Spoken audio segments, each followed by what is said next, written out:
Ya no soy el mismo. Él me transformó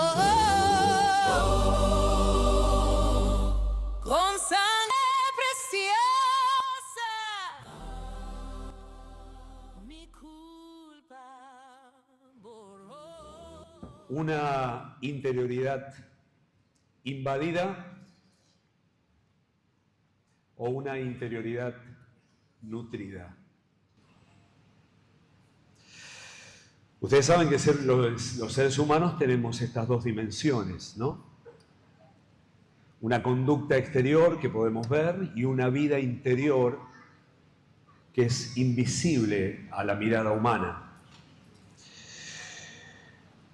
Hay una dimensión que podemos percibir, que podemos captar con los sentidos, con nuestros ojos. Nos miramos, podemos ver nuestro rostro, nuestra apariencia, nuestra vestimenta. Podemos oír la voz del otro, el comportamiento, la modulación. Pero el corazón es un misterio. ¿Sí o no?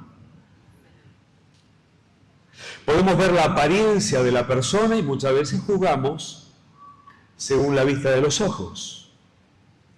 Pero lo que radica en la interioridad del ser humano es un misterio. Podríamos decir que todo ser humano ejerce una especie de soberanía sobre su vida interior. Es más, Dios nos ha dotado de una especie de soberanía en nuestra interioridad. ¿Tenemos libertad de abrir o tenemos libertad de cerrar? Inclusive tenemos la decisión de ver a quién le abrimos, cuándo, cómo abrimos nuestra interioridad.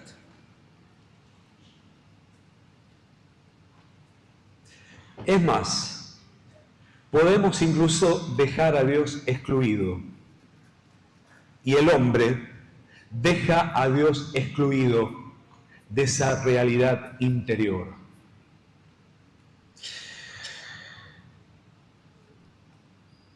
¿Entra cualquiera ahí? ¿Dejas entrar a cualquiera en tu vida interior? Pregunto. Vieron que somos muy selectivos para dejar entrar. Porque ese mundo privado, la palabra privado es una palabra interesante porque privado significa separado. Exclusivo. Ese tu mundo interior es un mundo exclusivo. O sea, es un mundo que excluye a otros. Y a otros deja entrar. ¿Por qué hacemos esto? Porque la interioridad, el corazón de los hombres suele ser muy sensible. Y la verdad que no importa cuán rudo, cuán duro uno parezca interiormente, siempre en el interior hay una fragilidad, hay una ternura que se pone a resguardo, que necesita protección. Y ustedes saben que se soportan mucho mejor los dolores del cuerpo que los dolores que hay en el alma. ¿Qué se aguanta mejor? ¿Qué se aguanta mejor? ¿El dolor en el cuerpo o el dolor en el alma? ¿Qué dicen ustedes? Esa es mi opinión. Dice, ya lo dije, pero ¿qué opinan ustedes? Dice el proverbio que el ánimo del hombre soporta su enfermedad. Con buen ánimo se aguanta la enfermedad. Pero ¿quién puede soportar el ánimo angustiado? Cuando entra el dolor en el alma, cuando entra la tristeza, la angustia o los dolores que se van produciendo justamente en el roce de la vida en sociedad, el roce de las relaciones interpersonales.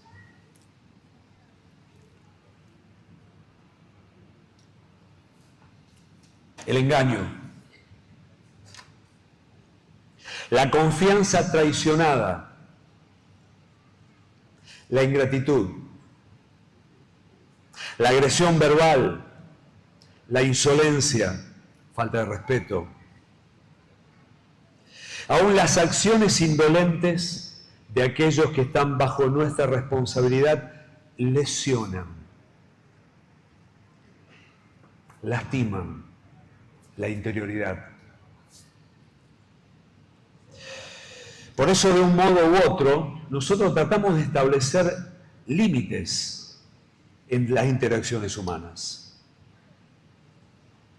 Y déjeme decirle que hay sabiduría en saber interpretar los límites que los demás nos imponen. Hay que saber interpretar los límites que los demás nos imponen.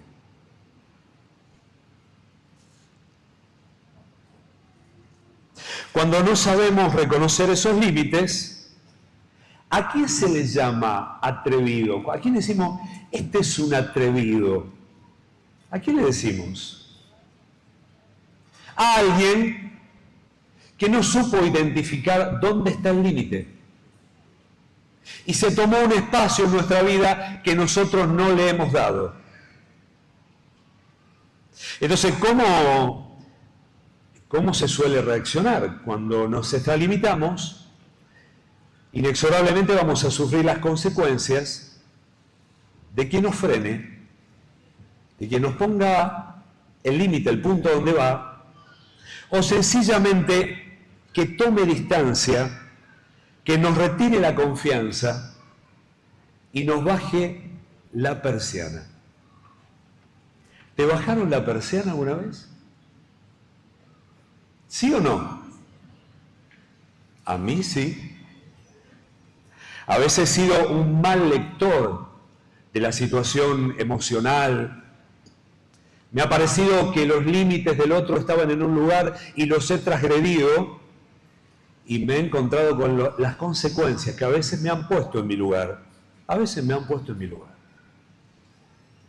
Y otras veces no me han puesto en mi lugar, pero me han excluido, yo me he sentido excluido de un círculo donde se me había otorgado una confianza que no supe manejar bien.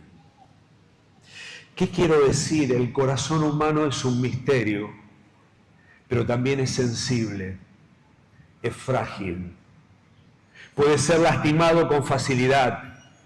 Y tenemos que ser muy cuidadosos cuando articulamos relaciones en la iglesia, en la familia y en el mundo, en todo trato humano. Repito, es sabiduría hacer buen uso del espacio que otras personas nos dan en su corazón. ¿Conocen el ejemplo del rinoceronte en la cristalería? ¿Qué pasaría si soltás un rinoceronte en un bazar? ¿Qué pasaría? ¿Te imaginás? ¿Te imaginás? O metés un elefante en un supermercado. Claro, entra y va rompiendo y va... Hermano y hermana, no seas un rinoceronte en una cristalería. ¿Se entiende lo que quiero decir? Aprendamos a ser respetuosos. Aprendamos a ser delicados. Ay, ay, ay, ¿cuánto tengo que aprender?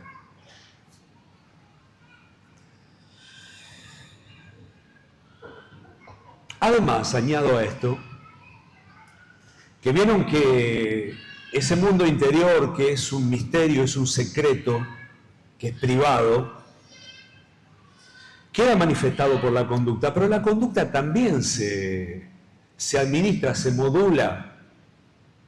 Generalmente el hombre no muestra todo lo que piensa, todo lo que siente. Un niño es transparente. es diáfano. Hay una coherencia entre lo que siente, piensa y dice, y casi no lo puede ocultar. Fuimos con mi esposa a visitar a nuestros nietos y le llevamos de regalo una campera. A mi esposa le gustaba una campera y a mí me gustaba otra. Entonces, bueno, vieron cuando uno llega, encima están lejos.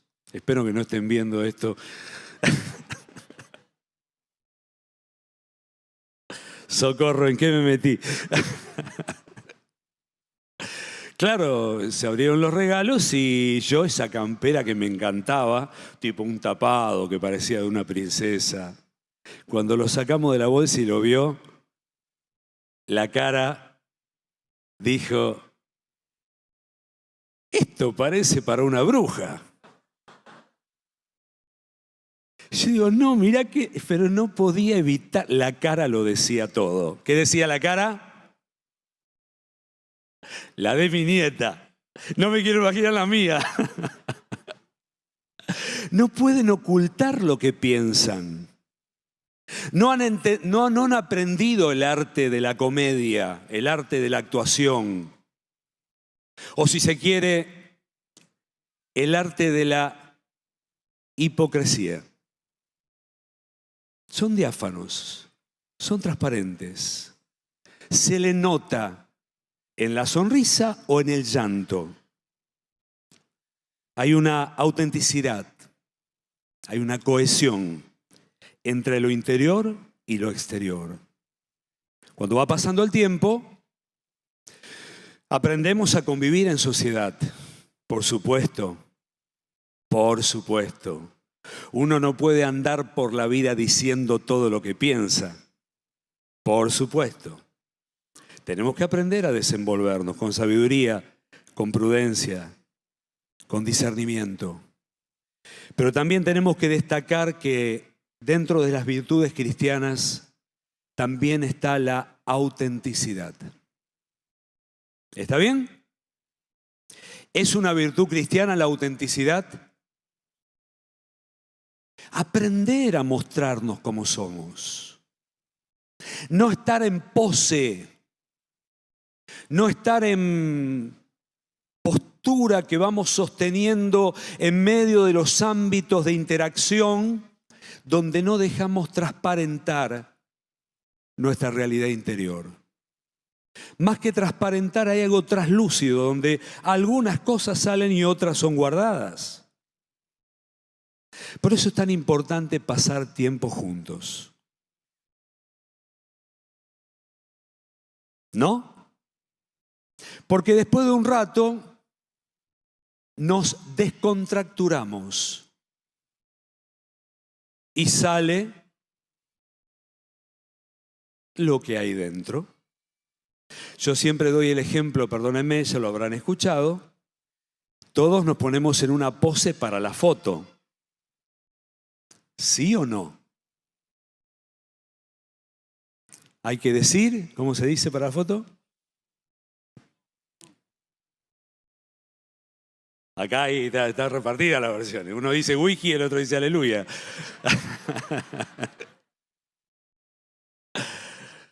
Hay que sonreír. Bueno, no porque traigan un whisky, por favor.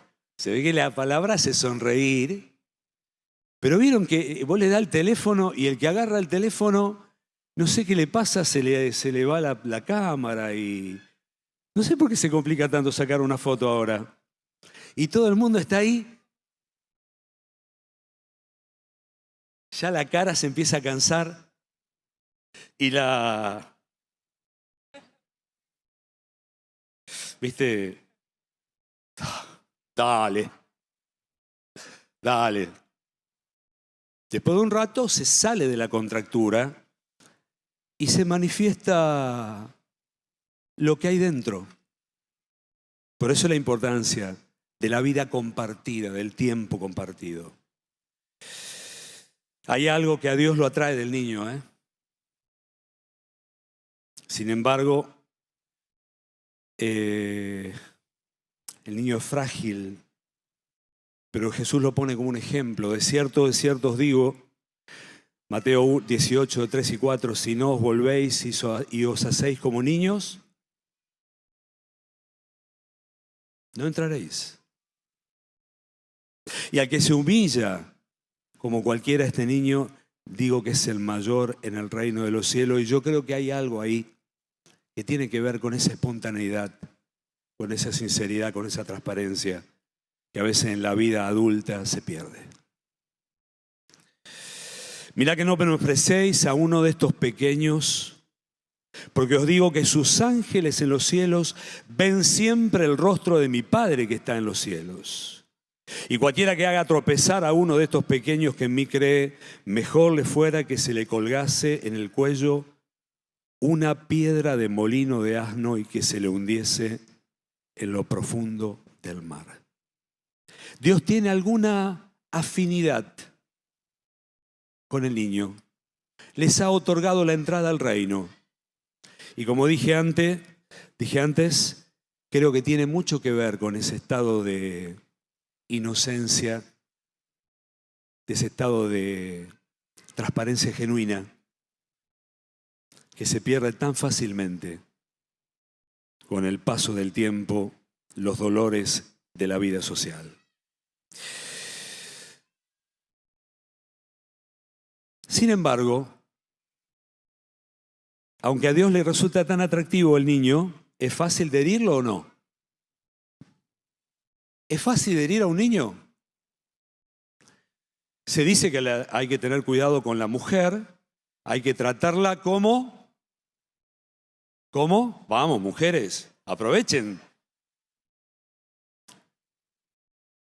Como un vaso más frágil.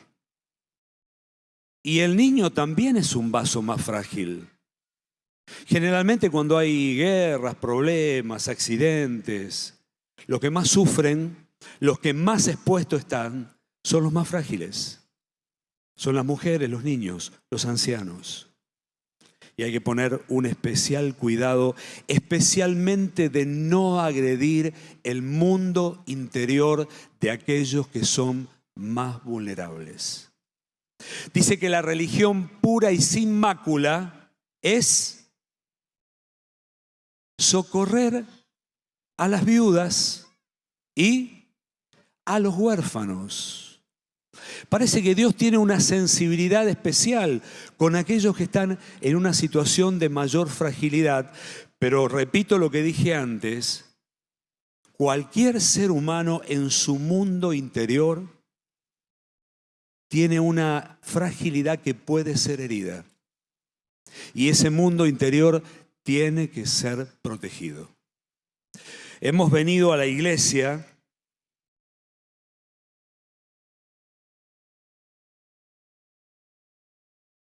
y si hay un lugar donde tenemos que aprender a ser respetados y protegidos, es en el cuerpo de Cristo. Lamentablemente a veces hay entre nosotros conflictos, hay tensiones. Donde hay seres humanos, hay conflictividades, porque la conflictividad es inherente al ser humano. Pero esas heridas tienen que sanarse y tenemos que ir creciendo en ese amor y ese respeto y esa sensibilidad para tratarnos unos con otros. Y tenemos mucho que aprender en este sentido. Y es uno de los grandes atractivos de la casa de Dios. Aprender a cuidarnos unos a otros. Dijera alguien que la iglesia debería tener la aspiración de ser una especie de segundo Edén. Un ámbito donde Dios está. Y donde todos somos tratados con respeto y con amor. Somos depositarios de ese trato digno y también somos dadores de un trato respetuoso y digno a los demás. ¿Qué quiero decir? El corazón tiene que ser protegido.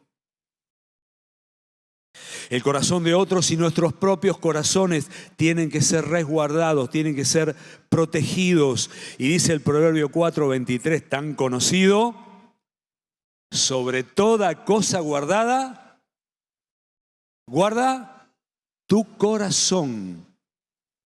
¿Por qué? Porque la vida mana de ahí. Y cuando se corrompe esa fuente interior, lo que emana después es dolor o es amargura, o es tristeza, o es temor. Entonces, sobre toda cosa guardada, guarda tu corazón, porque ahí brotan las fuentes de la vida. Yo he aprendido a ser con el paso del tiempo mucho más selectivo con lo que permito entrar en mi corazón. Nos estábamos acordando con mi esposa que cuando nos convertimos no había música cristiana, década del 80. Néstor, no había nada. En castellano casi nada. Lo escuchábamos a Asaf. David me había prestado unos long play. Madre mía. Una cosa que muchos no saben de qué se trata. De Asaf Borba, y escuchábamos Imperias. Y después teníamos a Polo Negrete. Todo corito de campaña. Algunos hacen así con la cabeza. No había. Rabito. Y después salía algún cassette con alguno que se animaba. Hoy hay una cantidad de música cristiana. Veníamos anoche de un encuentro con mi esposa y, claro, se engancha el celular con el Bluetooth del auto inmediatamente y empieza a reproducir música. Y casi todas iguales. Yo la voy saltando y se ve que en un momento me distraje y mi esposa me dice, estabas aguantando mucho. Enseguida la cambié, todas iguales, con muy poco contenido bíblico, poético, ideológico, muy pobre, muy poco contenido espiritual y algunas con una melancolía que si estás contento, te liquida. A veces para guardar el gozo me tengo que cuidar de la música cristiana. Qué terrible, ¿no? Me levanto a la mañana y me levanto contento y prendo la radio cristiana y uno me dice que es como un pájaro herido que se muere en el suelo. ¿Está bien? Hay que estar en buenas condiciones emocionales para escuchar esa música, ¿no? Y me di cuenta que tengo que aprender a seleccionar, porque algunas cosas no me afectan positivamente, porque la música también modula el estado anímico de la persona. Me di cuenta que coros que tengan tenores de victoria, de proclama, de Cristo resucitado y ascendido al cielo, tengo que buscar mucho para encontrarlo. Y cuánto necesito cantar con fe la verdad y sentir esa fuerza motorizadora de la verdad proclamada con un espíritu de fe que tiene un resultado tan vivificante para el corazón. Sobre toda cosa guardada, guarda tu corazón, porque de él manan las fuentes de la vida. Otra cosa que quería decir, tengo una estadística acá de la que no estoy tan seguro, porque traté de buscar las fuentes y después las fuentes no te las dan, ¿viste? Ahora se simplifica todo preguntándole a ChatGPT y después le digo, dame la fuente. Y la fuente me da unas fuentes ahí que me crean un poco de duda, pero dice así, creo que puede llegar a ser coherente lo que dice. El mundo tiene 8.000 millones de personas aproximadamente. 7.300 millones de personas habitan el 7,6% de la superficie terrestre. ¿Qué quiero decir? La humanidad vive aglomerada en las ciudades. ¿Está bien? La gente va saliendo de las zonas como se dice, las zonas rurales, y se va amontonando, se va aglomerando en las ciudades y cada vez más perdemos contacto con el mundo de Dios y estamos más en contacto con el mundo de los hombres, con el cemento, con los ruidos, con la polución. Fíjense lo que dice el Salmo 19, para mí uno de los grandes salmos de la Biblia. Los cielos, ¿qué cuentan? Y el firmamento anuncia la obra de sus manos. Un día emite palabra a otro día y una noche a otra noche declara sabiduría. Es cierto, no hay lenguajes, no hay palabras. Pero hay como una voz que todo lo llena. Y en ella puso tabernáculo para el sol, y como un esposo que sale de su tálamo, de su cuarto, se alegra cual gigante para recorrer el camino. De un extremo de los cielos es su salida y su curso hasta el término de ellos, y no hay nada que se esconda de su calor. Esta es la experiencia de un hombre que podía observar el comportamiento de la naturaleza. Sin embargo, los hombres hoy, en lugar de poder observar todo este mundo que está revestido de la gloria de Dios, estamos encerrados en pequeños apartamentos. Algunos tienen la dicha de tener mejores vistas que otros. Pero lo que tenemos roce es con el cemento, el ruido, el estrés, el smog, la inestabilidad de la vida contemporánea, el trabajo, la economía, las presiones. Ese es el mundo en el que vivimos. Y así es como la interioridad de los seres humanos está siendo invadida por todo este caldo de cultivo que nos rodea en medio de las ciudades y la vida en sociedad, expuestos a un estado de estimulación constante. Perdónenme si yo vuelvo a repetir algunos conceptos, pero no me canso de hablarlo, porque hoy son los peligros con los que estamos luchando. Escuchen esta estadística. Esta la comprobé bastante. Si nosotros medimos en byte, que es la medida de la información digital, hace 40 años un hombre tenía una incorporación aproximadamente de 100 megabytes. Hace 40 años. El diario, la radio, la tele. En el 2009 lo volvieron a medir. Y el consumo llevado en byte es de 34 gigabytes.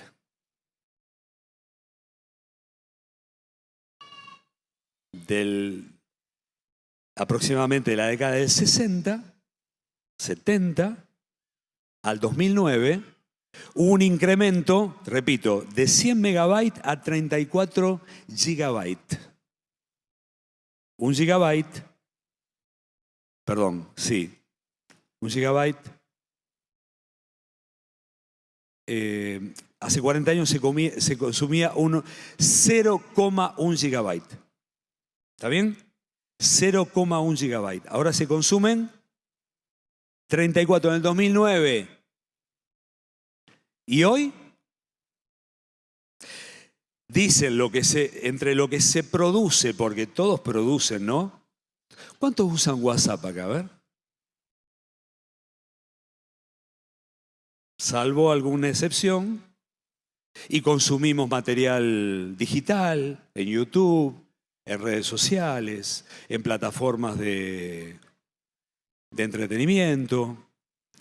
Ya está medido en terabyte. A ver, para los jóvenes está más claro esto, ¿no? Aproximadamente un joven consume 15 terabytes. Es una monstruosidad. 1 terabyte son 1000 gigabytes. ¿Ustedes se dan cuenta que hay una invasión? Hay una invasión al mundo interior.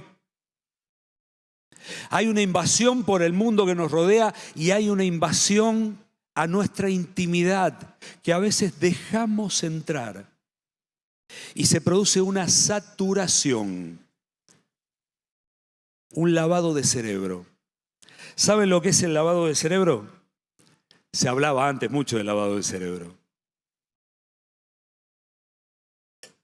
Se hacía para hacer cambiar a una persona, para borrar sus convicciones, hasta borrar sus recuerdos, lavar e instalar algo nuevo.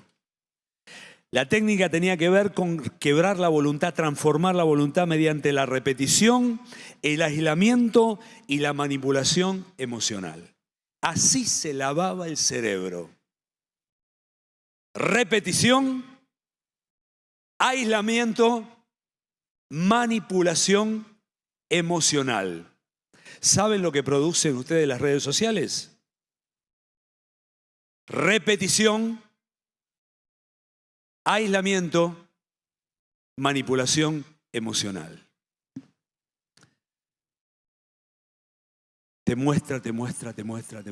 Yo la verdad que el otro día abrí el diario, miro el diario digitalmente, y había una camisa que me gustó, un camisaco.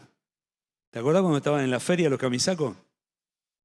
Es una camisa con cuello, pero tú ves tipo campera, tipo saco. ¡Qué linda!, dije yo. ¡Qué linda! Y cometí el error de piqué ahí. Me abrió la pantalla, cuando vi el precio la cerré. Y ahora créanme que me aparece el camisaco. Abro el diario, el camisaco. Abro Google, el camisaco. Abro YouTube, el camisaco. Y cada vez que lo veo, me dan una gana de comprarlo. ¿Me explico? Te lo muestra, te repite y va doblegando tu voluntad, tu deseo de consumo. Y en muchísimos otros aspectos, el mundo digital va invadiendo la vida interior de los seres humanos. Y se produce una saturación. ¿Qué es una saturación? Tenía que preguntarle a los químicos a esto, ¿no? Ustedes vieron que cuando tenemos un vaso de té, ¿cuántos le ponen azúcar al té? A ver. O al café. ¿Cuánto tolera? ¿Cuántas cucharadas? 2. Yo tengo un amigo que le pone, con Ariel tenemos un amigo en común, que le pone unas 4 soperas. Sí. Sí. Es azúcar con té, sí. Anda bien con la diabetes, anda muy bien. Claro, uno termina de tomarlo y en el fondo, ¿qué hay? Hay un depósito de azúcar porque el líquido pierde la capacidad de absorción, absorbe hasta un punto y se satura y después el resto decanta hacia el fondo y ya no chupa más, no toma más. Es como una esponja. Vos la ponés bajo el agua y absorbe hasta un punto hasta que satura y no absorbe más. Y te digo, con la mente humana, con lo que pasa en la interioridad del ser humano, uno puede absorber hasta que hay una saturación y ya no se absorbe más. Y si yo estoy constantemente siendo invadido en mi mundo interior por una permanente estimulación de información o de entretenimiento, no queda más espacio para tratar de incorporar algún otro elemento. Un corazón que está saturado, que está invadido, no va a tener espacio para que puedan entrar otros elementos sanadores y eternos.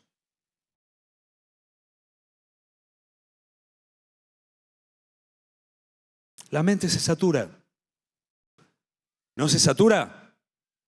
¿No te pasa que llegás al final de un día agotador y cansado y tu esposa te quiere contar un problema o tu esposo te quiere contar un problema? ¿Y vos qué le decís? Por favor, hoy no va más. Mañana lo habla. Estás saturado. Estás saturado. Las fuerzas emocionales están agotadas. La mente está hackeada. Entonces desplazamos para otro día porque ese día no entra más. Estamos invadidos y así el mundo que nos rodea procura invadirnos produciendo un estado de impureza. Pregunto, ¿qué es más fácil, la pureza o la impureza? ¿Qué es más fácil?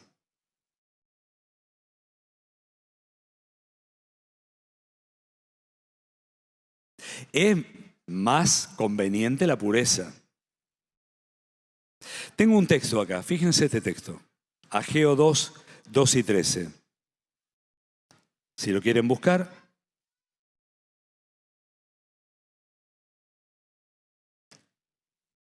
Dice, si alguno llevare carne santificada en la falda de su ropa y con el vuelo de ella tocare pan o vianda o vino o aceite o cualquier otra comida, esa comida será santificada. Y respondieron los sacerdotes, no. Y dijo Ageo, si un inmundo tomara un cuerpo muerto y tocare alguna cosa de esta, ¿será inmunda? Y los sacerdotes respondieron, inmunda será. Es más fácil la contaminación que la santificación. Es más costosa la impureza. Es más dolorosa. Es más problemática. Pero también es más sencillo si no actuamos con responsabilidad. Y cuando hay mucha saturación, también con la saturación va a venir la impureza. Estado de impureza. No de pecado quizá, pero sí de impureza. Y hoy cualquier portal que abras, aún para noticias, te vas a dar cuenta que está cargado de imágenes que si bien no son explícitas, ponen a tu corazón en un estado de impureza. Y ni hablemos del pecado. Hablamos poco del pecado, ¿eh?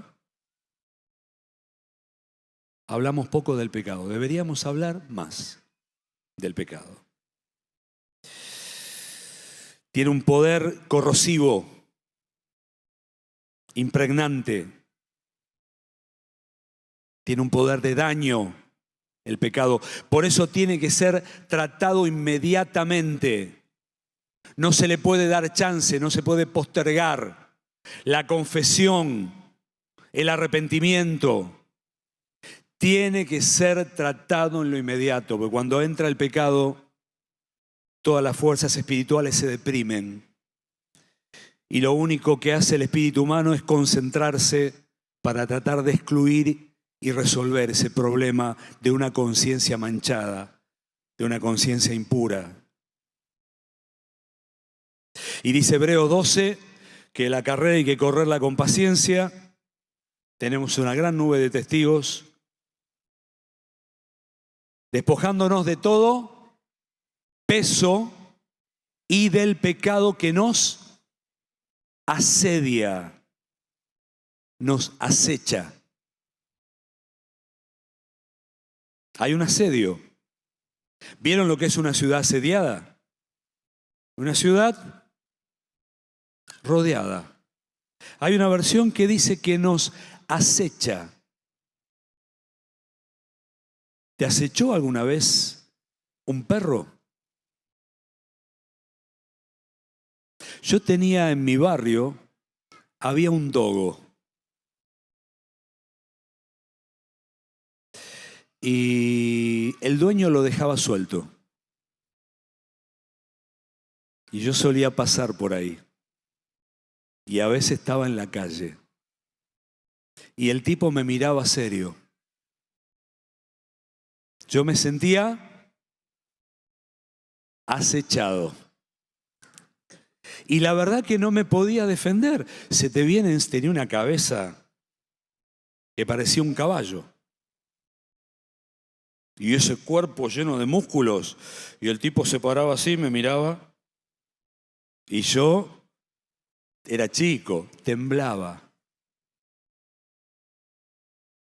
¿Y qué tenía que hacer? ¿Enfrentarlo? ¿Qué tenía que hacer?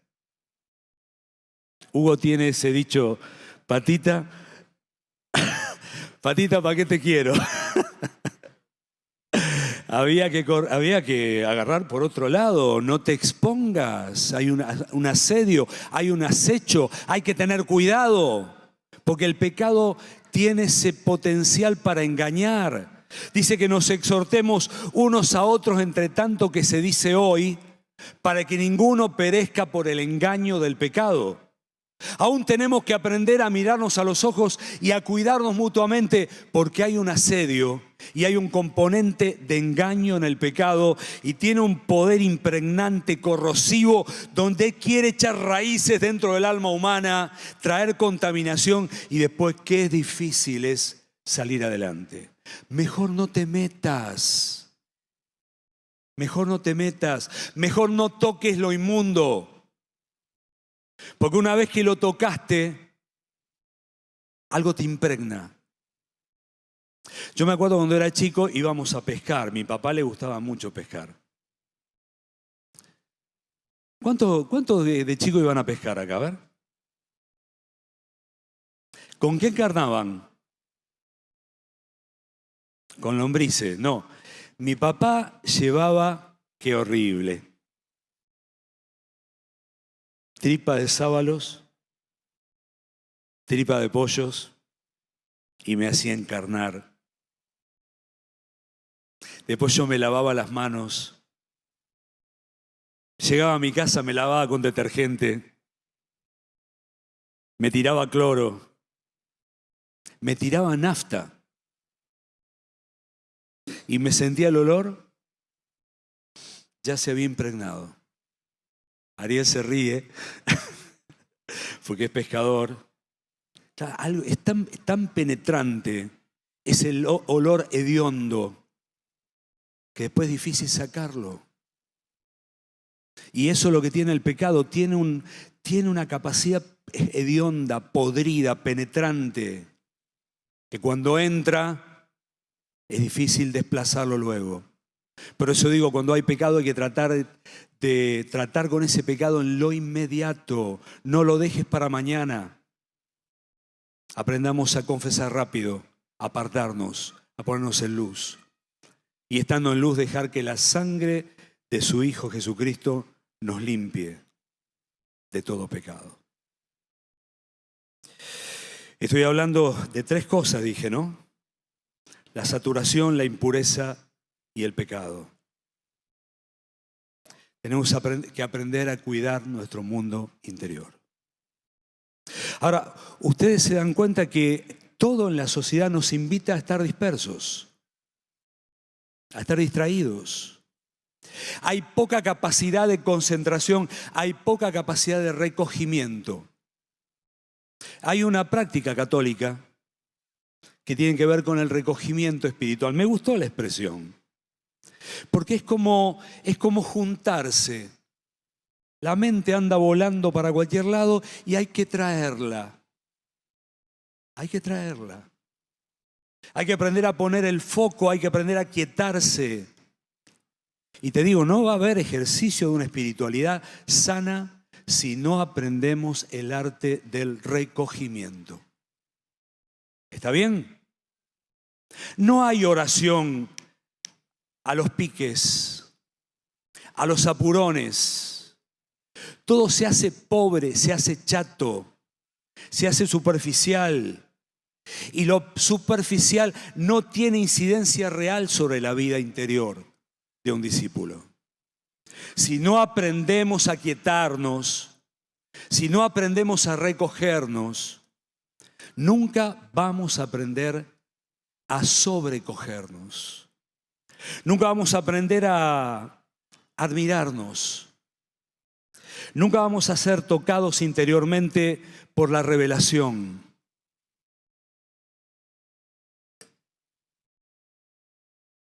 Es el deseo de Dios no tratar solo con nuestra conducta. ¿Está bien? ¿Con qué quiere tratar Dios? Lo dijo Diego hace un ratico. ¿Con qué quiere tratar?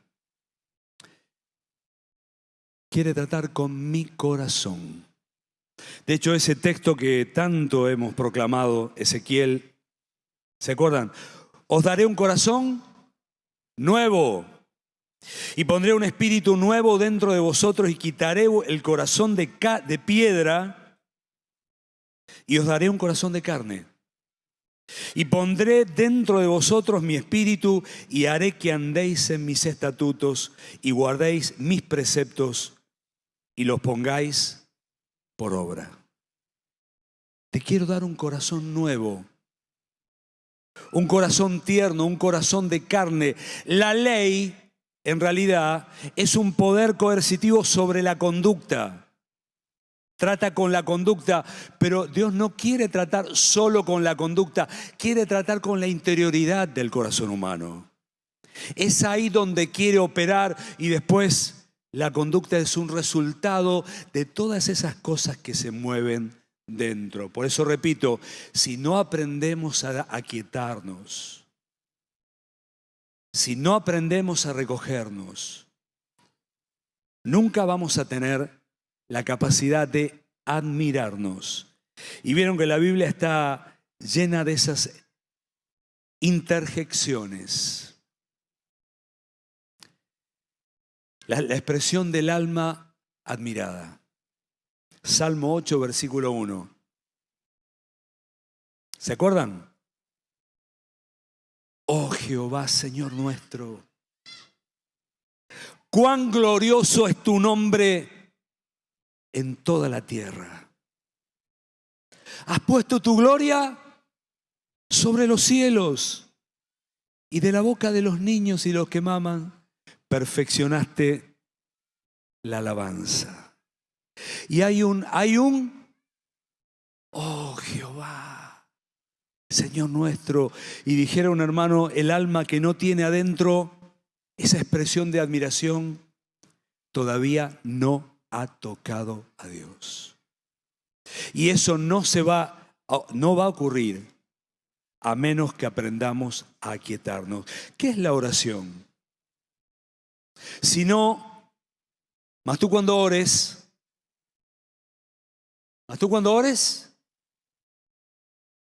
entra en tu aposento y cerrada la puerta, ora a tu Padre que está en secreto, y tu Padre que te ve en lo secreto te recompensará en público. ¿De qué nos habla este texto? Nos habla de intimidad. Nos habla de buscar el silencio, buscar la soledad, buscar aquietarse en medio de un mundo que cada vez acelera más. Qué desafío, ¿eh? Qué desafío. Y a menos que aprendamos a aquietarnos, vamos a sufrir un empobrecimiento en nuestra vida interior. Dice Santiago 1:25, hablando de la palabra de Dios. Mas el que mira atentamente la perfecta ley, la de la libertad, y persevera en ella, no siendo oidor olvidadizo, sino hacedor de la obra, este será bienaventurado en lo que hace. El que mira atentamente a la perfecta ley. Después dice Colosenses capítulo 3, que la palabra de Dios more, que la palabra de Dios haga habitación con abundancia en vuestros corazones, enseñándoos y exhortándoos unos a otros en toda sabiduría, cantando con gracia en vuestros corazones al Señor con salmos e himnos y cánticos espirituales, todo resultado de que la palabra de Dios haga habitación con abundancia en nuestros corazones. Ahora, vamos a tener que aprender a quietarnos, a mirar las Escrituras con una actitud reflexiva, a pensarlas, a comerlas, a beberlas, a nutrirnos. Y eso no va a ocurrir rápidamente en medio de la velocidad y el ruido de la vida. Como pueblo de Dios, como cristiandad, vamos a tener que aprender a quietarnos, aprender a recogernos, aprender a nutrir nuestro ser interior. Por eso titulé esto que estoy compartiendo: una interioridad invadida o una interioridad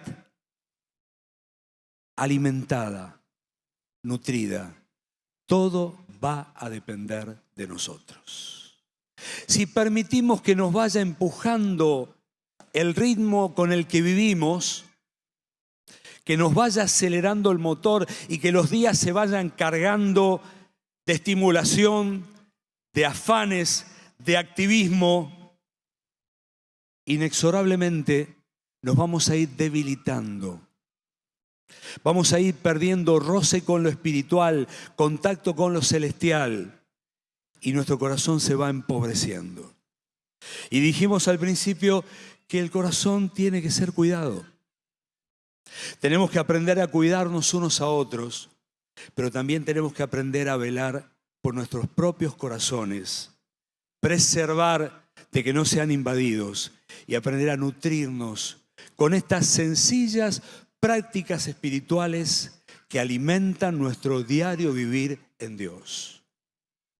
Aprender el arte de la oración, desarrollarlo, cuidarlo, renovarlo y aprender a tener ese celo, ese cuidado, esa atención a la verdad, que es lo que va a nutrir nuestra alma.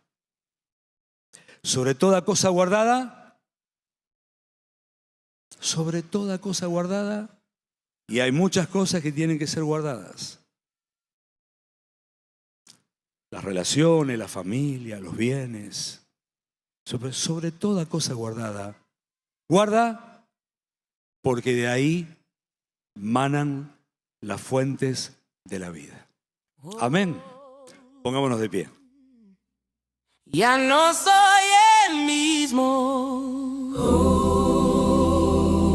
Él me transformó con sangre preciosa. Mi culpa borró. Su vida